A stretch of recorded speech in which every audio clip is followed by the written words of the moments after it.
Chers amis, un jour, les élèves du Gaon de Vilna lui ont dit que Vodarav, on voit que tu es extrêmement modeste, humble. Et d'ailleurs, c'est très agréable d'être avec toi. C'est agréable d'être avec quelqu'un qui est toujours humble, modeste, qui est capable de dire quelquefois je ne sais pas. Ils lui ont dit, mais tu ne penses pas que Vodarav, que tu exagères un petit peu? Un rave de ta dimension, géant, géant, géant. T'es pas par hasard peut-être un petit peu trop modeste? Pourtant, il y a écrit dans la Gemara, dans ma Sechet Sota Dafé, il y a écrit Talmid Chacham Tzarich Sheyeh Bo Echad Mishmone Bashminit. Il faut que Talmid Chacham, il est un huitième du huitième. Et Rashi explique, il dit ça veut dire quoi? Talmid Chacham, il doit avoir un huitième de huitième, un 64e, ça veut dire que le Talmid Chacham, il doit avoir malgré tout un petit peu d'orgueil. Pas énormément, mais un 64e d'orgueil. Pourquoi? Pour que lorsqu'ils disent des choses, que les gens écoutent, que les gens ne se moquent pas de lui, que les gens ne lui marchent pas dessus. Donc il y a écrit qu'il faut quand même avoir un petit peu de modestie. Alors, comment ça se fait, toi, Vodarav, que tu es tellement, tellement, tellement modeste? Le Rav, il leur dit quelque chose de magnifique. Immédiatement, sans trop réfléchir. Il leur dit, vous ne trouvez pas quelque chose de bizarre ici, dans cette Gemara? Quand on dit Echad mishmini bashminit, shmini, c'est un masculin. Shminit, c'est un féminin. Tu me dire un 64e, dis-moi soit Echad Mishmini Bashmini, soit Echad Mishmini Bashminit.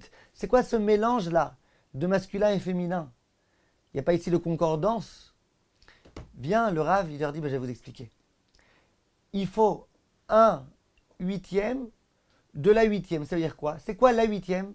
C'est la huitième paracha de la Torah. C'est quoi la huitième paracha de la Torah? C'est Vaishlach. Bereshit, Noach, Lech Lecha, Vayera, Chayesara, Toldot, Vayetse, Vaishlach.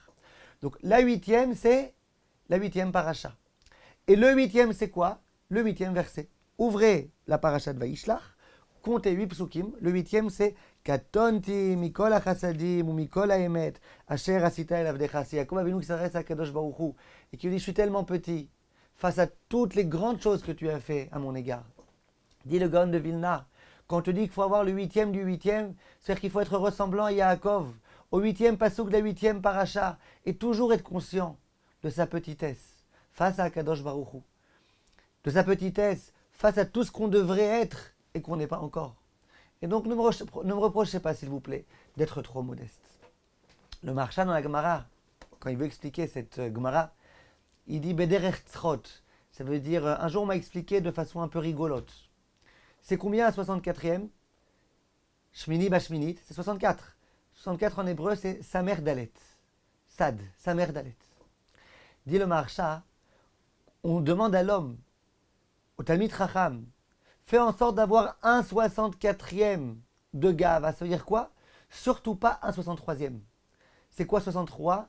Gimel Samer, Samer Gimel. Gimel Samer, c'est Gas. Gas, c'est celui qui est orgueilleux.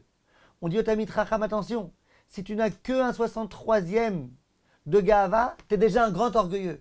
Alors au moins, il faut que tu aies un 64e. En tout état de cause, Bezrat Hashem, qu'on ait le mérite de connaître notre place et de savoir exactement combien nous devons être modestes. Si Yaakov était modeste, parce que Yaakov était conscient de ses insuffisances vis-à-vis d'Akadosh Baruch Hu, combien nous aussi, Bezrat Hashem, on doit ressembler à lui et on doit avoir omniprésent dans notre esprit Katonti mikol hachasadim ou mikol haemet. Vu tout ce qu'Akadosh Baruch Hu a fait à mon égard, même si je fais tout ce que je peux au monde, c'est encore ridicule, c'est encore infinitésimal. Alors au moins que j'essaye de faire ce que je fais avec modestie.